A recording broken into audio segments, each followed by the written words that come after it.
उन चुनौतियों की बात करें तो सबसे पहली चुनौती है राजनीतिक उत्तराधिकार की चुनौती। उनके कांग्रेस में पंडित नेहरू की मृत्यु के बाद क्या होगा, इसको लेकर चिंताएं प्रारंभ से ही हो गई थी। 1952 में लोकसभा के चुनाव होते हैं और उस चुनाव के समय पंडित जवाहरलाल नेहरू की उम्र 60 वर्ष से ऊपर हो चुकी रहती है। 1889 उनका जन्म और 1952, तो 60 से ऊपर। और उनके मृत्यु के निकट के वर्षों में नेहरू का उत्साह, नेहरू की कार्यक्षमता में ह्रास दिखता है। खासकर 1962 का जो भारत चीन युद्ध होता है, जिसमें भारत को पराजय का सामना करना पड़ता है, भारत के लिए एक बहुत शर्मनाक स्थिति हो जाती है। और पंडित जवाहरलाल नेहरू जो तब तक एक विश्व राजनयिक के रूप में देखे जाते थे, उनके स्वयं की प्रसिद्धि को जो दाग लगता है तो वो बीमार हो पड़ते हैं और अंततः 1964 में उनका स्वर्गवास हो जाता है। तो स्वर्गवास होने के पहले 2-3 वर्षों से ये चर्चा बड़ी जोरों से चल रही थी कि आखिर कौन इनका उत्तराधिकारी बनेगा। एक बहुत बड़ी चुनौती थी। चुनौती किस लिए? ये अंदेशा लगाया जा रहा था कि नेहरू के बाद कौन, और लेकिन भारत जैसे नए जो स्वतंत्र देश हैं उसमें इस माहौल में एक और सवाल था कि नेहरू के बाद देश का क्या होगा, कहाँ जाएगा। क्योंकि भारत के लिए आर्थिक नीति के निर्माता, विदेश नीति के निर्माता, देश को एकजुट रखने में सफल नेता, सामाजिक रूप से देश को जोड़ के रखने में सफल नेता और विश्व राजनीति में भी बहुत दखल रखने वाले एक नेता के रूप में उनकी थी। तो नेहरू के बाद कौन, तो ये एक सवाल था ही। दूसरा सवाल ये भी था कि भारत किस ओर आगे बढ़ेगा, इस देश का क्या होगा। भारत से बाहर बहुत लोगों को संदेह था कि यहाँ नेहरू के बाद लोकतंत्र कायम भी रह पाएगा कि नहीं। दूसरा सवाल इसी संदेह के घेरे में था। आशंका थी कि बाकी बहुत से जो नव स्वतंत्र राष्ट्र हैं, जहाँ पर उत्तराधिकारियों के मुद्दों को लेकर काफ़ी संघर्ष हुए हैं, इन नव स्वतंत्र देशों में जो भारत के बाद स्वतंत्र हुए एशिया और अफ्रीका में, और वहाँ के उदाहरण बड़े निराश करने वाले थे। क्योंकि अधिकतर देशों में, नव स्वतंत्र देशों में उत्तराधिकार के मुद्दे को लेकर जिस तरीके से नए उत्तराधिकारी आए, बहुत जगह गैर लोकतांत्रिक तरीके से ऐसा हुआ।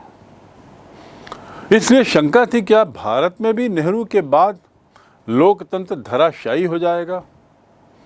क्या भारत में भी नेहरू के उत्तराधिकारी की समस्या का हल लोकतांत्रिक ढंग से नहीं निकल पाएगा? और यदि असफल होता है तो क्या सेना अन्य देशों की तरह, अन्य नवोदित देशों की तरह, क्या भारत में भी सेना हावी हो जाएगी? क्या भारत में भी सेना वही भूमिका निभाएगी जो अन्य देशों में भारत निभा रही है? आदि आदि। इसके अलावा इस बात को लेकर भी बड़ा संदेश था कि देश के सामने बहुत सारी कठिनाइयां हैं, बहुत सारी कठिनाइयां आ पड़ी हैं और नया नेतृत्व का समाधान नहीं खोज पाएगा, ऐसी शंकाएं थी।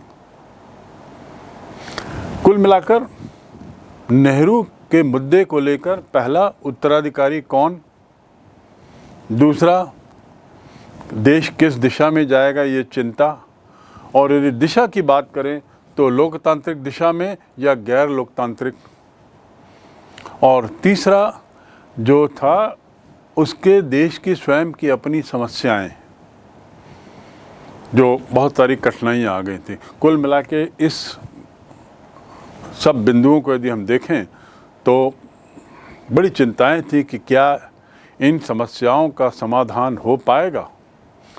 1960 का दशक वैसे भी खतरनाक दशक कहलाता है, खतरनाक दशक, डेंजरस डेकेड, डी, क्योंकि गरीबी, गैर बराबरी, सांप्रदायिकता, क्षेत्रीय विभाजन, ये कई मुद्दे अभी भी अनसुलझे चल रहे थे। गरीबी तो दिनों दिन बढ़ती जा रही थी, जनसंख्या दिनों दिन बढ़ रही थी, उसमें कोई लगाम नहीं लग रही थी। ऐसे ही दंगे, सांप्रदायिक मुद्दों को लेकर, धार्मिक मुद्दों को लेकर तनाव, क्षेत्रीय विभाजन, ये बढ़ते ही चला जा रहा था। संभव था कि इन सारी कठिनाइयों के कारण देश में लोकतंत्र असफल हो जाएगा, अर्थात अंदरूनी स्थितियां भी एक बहुत बड़ी चिंता का कारण थी। मैंने जैसा बताया, बहुत सारी कठिनाइयां, उन कठिनाइयों में जिन कठिनाइयों का विशेष जिक्र है जो स्वयं लोकतंत्र को अस्थायी करने के लिए काफ़ी थी। और यदि ऐसा होता, यदि ये कठिनाइयों का सामना नहीं कर पाएंगे या नहीं कर पाते, तो निश्चित रूप से लोकतंत्र तो धराशायी होता ही, उसके साथ ही साथ खुद जो देश है वो भी बिखर जाता, क्योंकि कई जगह क्षेत्रीयवाद जोर पकड़ रहा था और क्षेत्रीयवाद का जोर पकड़ना राष्ट्रीयता की कीमत पर हो रहा था, तो एक बहुत बड़ी समस्या और चिंता हो चुकी थी। परंतु विदेशी विद्वानों की जो भविष्यवाणियाँ थीं, उनकी जो भविष्यवाणियाँ थीं नेहरू के बाद कौन को लेकर, देश के भावी रूप को लेकर, वो सब गलत साबित हुई। बल्कि गलत ही साबित नहीं हुई, बल्कि पंडित नेहरू के मृत्यु के पश्चात भारतीय लोकतंत्र जो है वो और मजबूत होकर उठा। विश्व पटल पर वो और एक पक्के लोकतांत्रिक देश के रूप में सामने आया। कारण क्या? जिस तरीके से, जिस शांतिपूर्ण तरीके से सत्ता का परिवर्तन हुआ, जवाहरलाल नेहरू जी के बाद सद्भावना के माहौल में लाल बहादुर शास्त्री का प्रधानमंत्री के रूप में चयन होता है और नई सरकार आती है, उसने विदेशी विद्वानों के जो भी नकारात्मक भविष्यवाणियां थीं उसको गलत साबित कर दिया। पंडित नेहरू के राजनीतिक उत्तराधिकारी के रूप में लाल बहादुर शास्त्री आते हैं। दुर्भाग्य से उनका काल संक्षिप्त रहता है, लेकिन उसके तुरंत बाद इंदिरा गांधी का काल आता है और इन लोगों ने साबित कर दिया कि भारत का लोकतंत्र दिनों दिन मजबूत ही होता जा रहा है। इसलिए इस बिंदु पर किसी तरह की चिंता करने की आवश्यकता नहीं है। राजनीतिक उत्तराधिकारी के संबंध में जो देश के सामने चुनौती थी और जिस सफलतापूर्वक देश के राजनीतिक दलों ने और देश की जनता ने लोकतांत्रिक तरीके से लाल बहादुर शास्त्री और इसके बाद इंदिरा गांधी का प्रधानमंत्रित्व स्वीकार किया, उसने विश्व में भारत की प्रतिष्ठा को चार चांद लगाए। और जैसा मैंने कहा, लोकतंत्र और गहरा बैठा। इन व्यक्तियों के बारे में थोड़ा जानना जरूरी है जो पंडित जवाहरलाल नेहरू के उत्तराधिकारी के रूप में सामने आए, क्योंकि हमको थोड़ा इनको समझना आवश्यक होगा, इनके व्यक्तित्व को जिसने बाद की राजनीति को प्रभावित किया। पंडित जवाहरलाल नेहरू की मृत्यु होती है 27 मई 1964। लेकिन कोई संघर्ष किसी भी तरह का विभिन्न दलों में या कांग्रेस के अंदर ही विभिन्न गुटों में कोई घमासान नहीं होता है। कांग्रेस के जो मुख्य नेता थे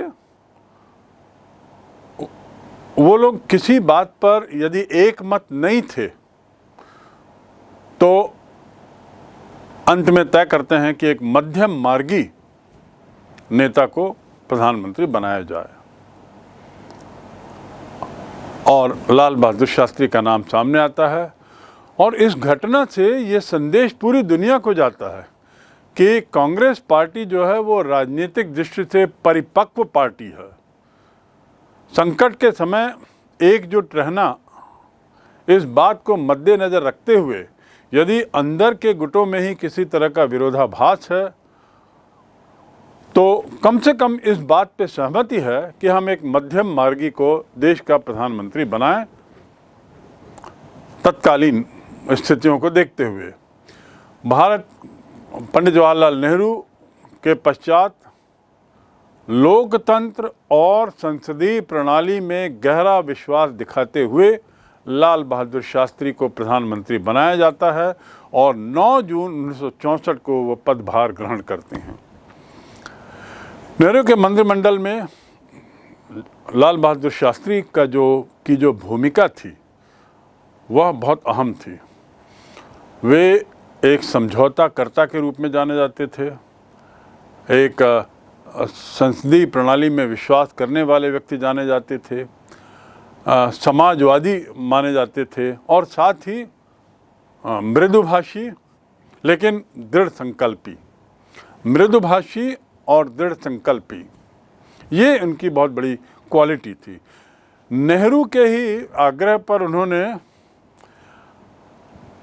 असम में जो भाषाई दंगे हुए और श्रीनगर में हजरत बल दरगाह में कुछ पवित्र वस्तु की चोरी के मामले को बड़ी कुशलतापूर्वक उन्होंने उसको निपटाया था और इस प्रकार एक अच्छे समन्वयकार के रूप में उनकी प्रतिष्ठा थी। अच्छे समन्वयकार के रूप में लाल बहादुर शास्त्री की प्रतिष्ठा थी। इस प्रकार लाल बहादुर शास्त्री भारत के दूसरे प्रधानमंत्री बनते हैं 1904 और उनका मृत्यु हो जाती है 1966 में। स्वतंत्रता आंदोलन में भी वो भागीदार थे। इसके पहले वो उत्तर प्रदेश सरकार के मंत्रिमंडल में थे, फिर कांग्रेस की पार्टी के महासचिव बने और 1951-56 में मंत्रिमंडल, केंद्रीय मंत्रिमंडल में शामिल थे। और लाल बहादुर शास्त्री को प्रधानमंत्री बनने से पूर्व इसलिए विशेष रूप से जाना जाता है कि एक रेल दुर्घटना होने पर उन्होंने उसकी नैतिक जिम्मेदारी लेते हुए केंद्रीय मंत्री के पद से इस्तीफा दे दिया था। बाद में 1957-64 के बीच फिर वो मंत्री बने और अपने एक नारे के लिए वे बहुत प्रसिद्ध जाने जाते हैं। वह नारा था जय जवान जय किसान। ये संक्षिप्त में लाल बहादुर शास्त्री की जीवनी।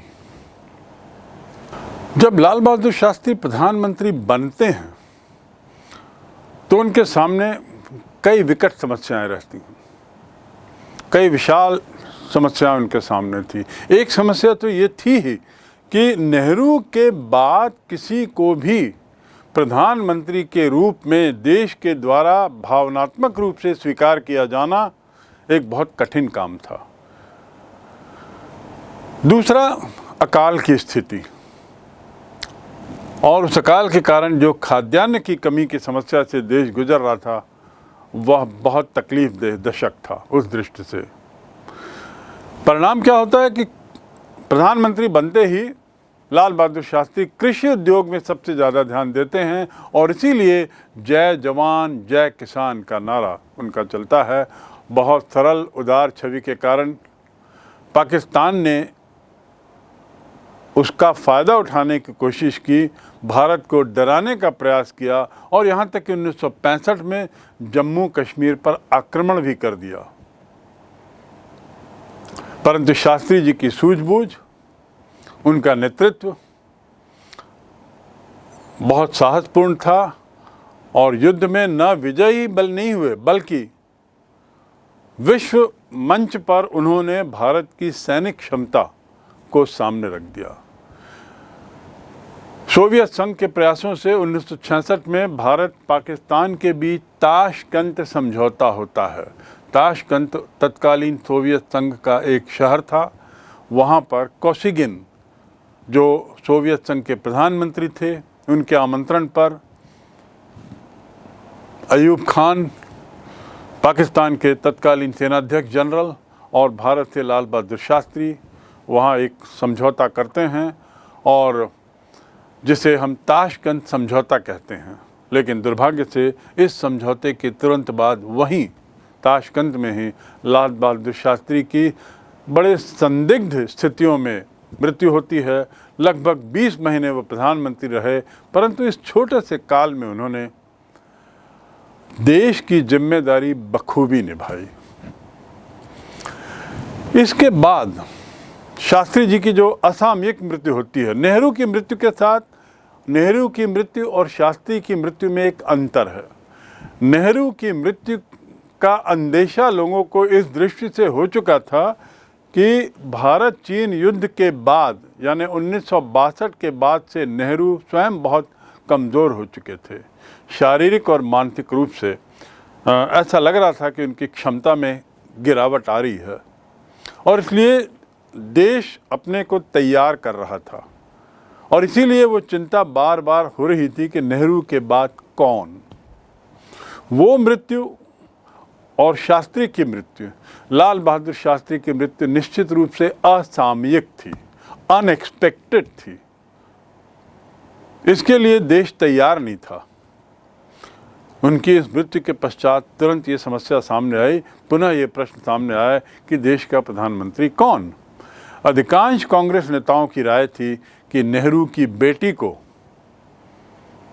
देश का प्रधानमंत्री बनाया जाए, क्योंकि बेटी होने के कारण उन्हें देश और विदेश में सम्मान और पहले से है। परंतु कांग्रेस में एक पक्ष ऐसा था जिसका नेतृत्व मोरारजी देसाई कर रहे थे। वे इस पक्ष में नहीं थे कि इंदिरा गांधी को प्रधानमंत्री बनाया जाए, बल्कि मोरारजी देसाई स्वयं प्रधानमंत्री बनने के इच्छुक थे। परिणाम क्या होता?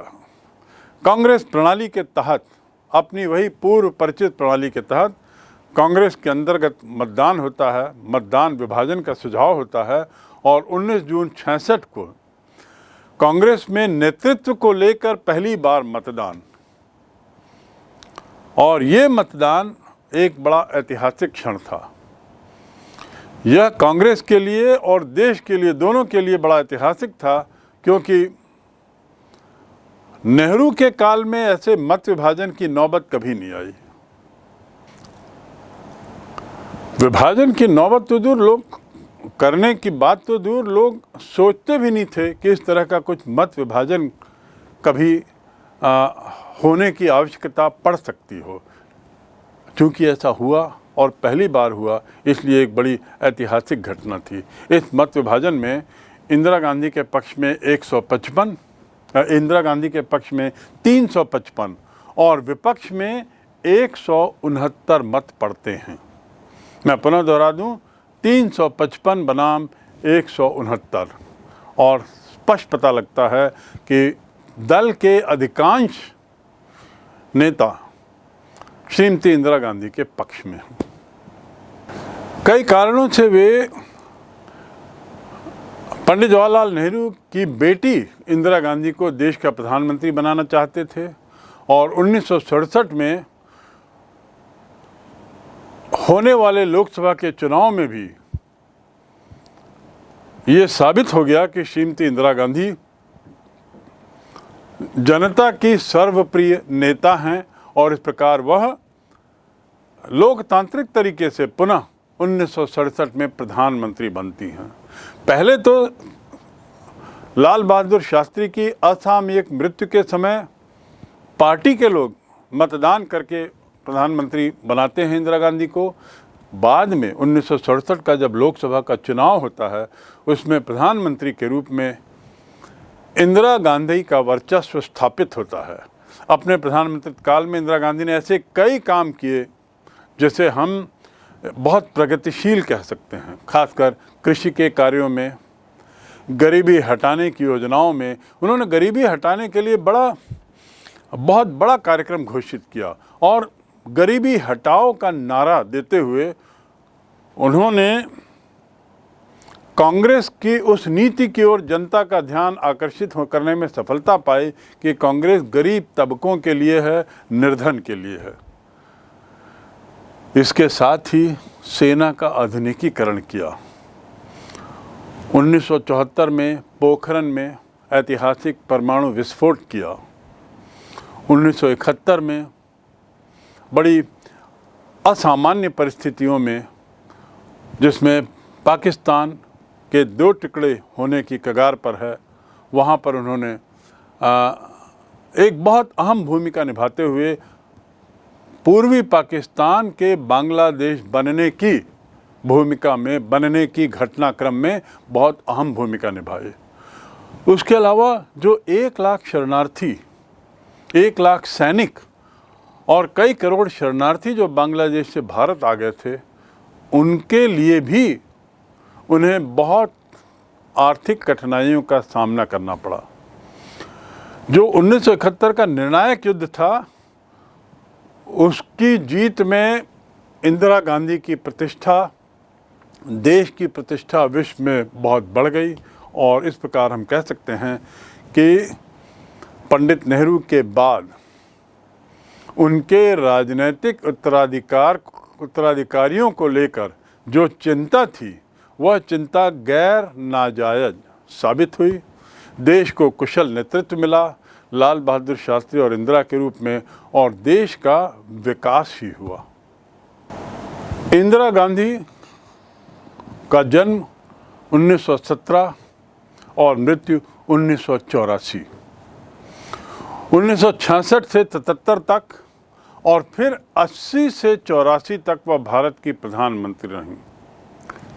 काल याद रखेंगे, 2 टुकड़ों में भारत की प्रधानमंत्री रहीं, 1966 से 77 के 11 वर्ष और उसके बाद 1980 से 84 के 5 वर्ष। उनका जो प्रारंभिक करियर था युवा कांग्रेस के कार्यकर्ता के रूप में, फिर उसके बाद 1958 में कांग्रेस की अध्यक्ष बनती हैं। 1964-66 में जब लाल बहादुर शास्त्री प्रधानमंत्री बनते हैं तो उनके मंत्रिमंडल में केंद्रीय मंत्री बनती हैं और 67, 71 और 80 के आम चुनाव में कांग्रेस पार्टी को विजयी दिलाती हैं। 67, 71 और 80 के आम चुनाव में गरीबी हटाओ का नारा, 1971 के युद्ध में जीत का श्रेय और उसके बाद प्रिवी पर्स की समाप्ति, बैंकों का राष्ट्रीयकरण, आणविक परीक्षण और पर्यावरण संरक्षण, इन क्षेत्रों पर श्रीमती गांधी ने बहुत महत्वपूर्ण कदम लिया।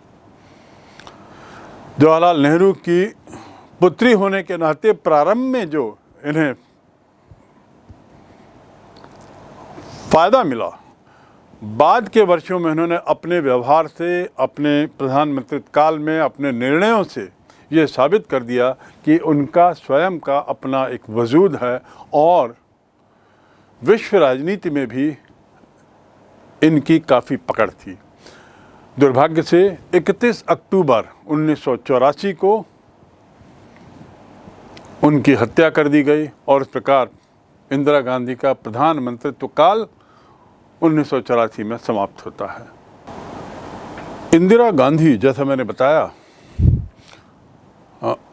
एक असामयिक निधन के कारण अचानक उन्हें सत्ता दी जाती है और वह भी तब जब कांग्रेस के अंदर ही एक गुट द्वारा उनका विरोध होने लगता है। अर्थात कहने के मायने ये कि कांग्रेस के अंदर भी अब अंदरूनी समस्याएं बढ़ने लगती हैं। अभी तक हमने बाहरी समस्याओं की बात की और चूंकि कांग्रेस अंदर से एकजुट थी, भले ही वैचारिक दृष्टि से उनके सदस्यों में बहुत विभिन्नता थी, बहुत अलग अलग तरह के विचार थे, लेकिन फिर भी वे लोग एक छत्र कांग्रेस की नीतियों का पालन अनुपालन करते रहे और उसी में बने रहे। लेकिन अब जब अंदरूनी समस्याएं बढ़ती हैं और एक धड़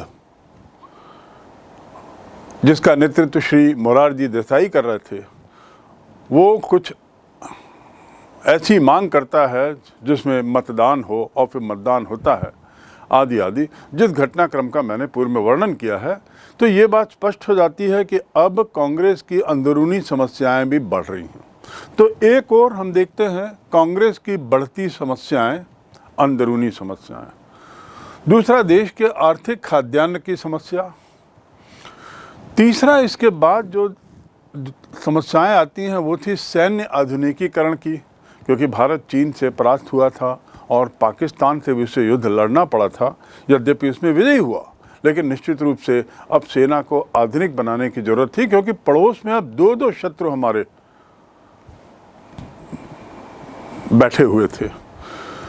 इसके साथ ही आर्थिक समस्या ने कुछ विकट रूप ले लिया, और जो चौथा जो घटनाक्रम इस काल में चल रहा था, जिसका जिक्र मैंने किया है, क्षेत्रीयतावाद का बढ़ावा। और इस क्षेत्रीयवाद के बढ़ावे का परिणाम ये हुआ कि कुछ क्षेत्रीय पार्टियां सामने आती हैं, पनपने लगती हैं, उनका उदय होता है आदि आदि। धीरे धीरे इनकी संख्या बढ़ती है और ये ज़्यादा प्रभावशील होने लगते हैं कांग्रेस की कीमत पर। तो एक तरफ यदि हम तराजू की बात करें, एक और यदि कांग्रेस का पलड़ा बहुत भारी था 1950 में, दूसरी ओर अन्य दल बिल्कुल नगण्य ही थे। धीरे धीरे अब ये पलड़ा एक तरीके से कांग्रेस का जो भारी था वो हल्का होने लगता है, और जो अन्य दल थे इनका प्रभाव बढ़ने लगता है। तो तराजू का पलड़ा अब इनके पक्ष में भारी होता दिखाई देता है। यद्यपि अभी भी इनकी संख्या कम थी, अभी भी कांग्रेस की तुलना में ये कम प्रभावशील थे राष्ट्रीय दृष्टि से, लेकिन निश्चित रूप से अब ये ज़्यादा मजबूत थे पहले की तुलना में। ज़्यादा इनका जनता का ज़्यादा सपोर्ट अब इनको मिलने लगा था, और इन दलों के बीच में भी अब एक तरीके से एकजुटता आने लगी थी। यद्यपि ये विभिन्न दल विचारों के मतभेद के कारण अलग अलग बने रहे, लेकिन अब ये समझ गए कि हमारे जो वोट टूटते हैं या हमारी जो पराजय होती है या कांग्रेस की जो विजय है चुनाव में होती है, उसका मुख्य कारण है कांग्रेस का एकजुट होना और विरोधी दलों के मत का बंटवारा हो जाना।